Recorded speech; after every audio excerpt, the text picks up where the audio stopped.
Saudara sekalian, Shalom. Kembali berjumpa di dalam video pastoral. Kiranya damai sejahtera dan berkat Tuhan, perlindungan Tuhan senantiasa menyertai kita sekalian. Saudaraku, di dalam firman Tuhan, 2 Raja-Raja pasal 5 ayat 1-5, di sana menceritakan satu bagian yang sangat berkesan buat saya secara pribadi. Kita bersama tahu ada seorang gadis kecil yang merupakan seorang berkebangsaan Israel yang merupakan tawanan perang, lalu kemudian dijadikan budak di rumah Naaman. Dalam suatu kesempatan ketika Naaman sakit, gadis itu memberikan sebuah kesaksian yang merekomendasikan Naaman agar pergi ke Israel untuk berobat kepada seorang nabi.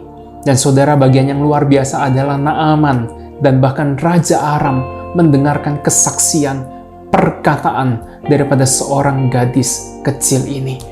Saudara, ini adalah sesuatu yang luar biasa. Karena kita tahu bahwa biasanya kesaksian yang didengarkan itu umumnya kesaksian yang diberikan oleh orang-orang yang berpangkat, berpendidikan, atau orang-orang yang terpandang atau yang dianggap mampu. Tetapi saudara, ironisnya di dalam bagian ini, kesaksian itu justru timbul dari seorang gadis kecil yang hanyalah seorang budak, yang di mata masyarakat umum dia bukanlah siapa-siapa.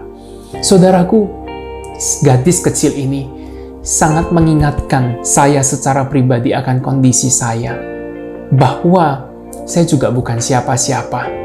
Saya juga bukan orang yang terpandang. Saya juga bukan orang yang memiliki kemampuan yang banyak. Tetapi saya teringat bahwa Tuhan, Dia adalah Tuhan yang mau memakai saya dan memberikan saya kesempatan untuk bersaksi. Oleh sebab itu, gadis kecil ini menginspirasi saya untuk juga memberikan sebuah kesaksian, sebuah perkataan yang membangun orang lain, sebuah perkataan atau kesaksian yang membawa orang lain untuk mengalami berkat Tuhan dan terlebih Tuhan itu sendiri. Saudaraku, Tuhan yang sama yang memakai gadis itu adalah Tuhan yang juga mau memakai kita semua. Dia menetapkan kita menjadi saksinya.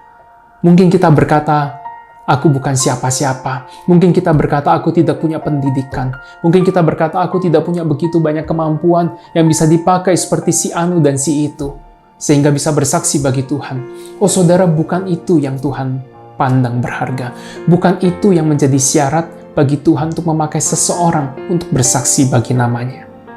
Tuhan memilih kita untuk menjadi saksinya, karena Dia mau lakukan itu. Dia mau pakai kita. Oleh sebab itu saudara, mari kita jadi saksinya. Jadilah orang-orang yang memberikan kesaksian melalui perkataan, melalui perbuatan kita. Biar orang mengenal Tuhan. Biar orang mengenal kemuliaan Tuhan. Biar orang merasakan keselamatan dan indahnya berkat hidup di dalam Tuhan. Sehingga dengan demikian nama Tuhan dipermuliakan. Dan hidup kita yang singkat dan sementara di dalam dunia ini dapat mendatangkan satu kemuliaan yang besar bagi Tuhan. Kiranya Tuhan Yesus memberkati. Dimanapun kita berada, Tuhan menolong kita. Kita dapat menjadi saksi Tuhan yang setia.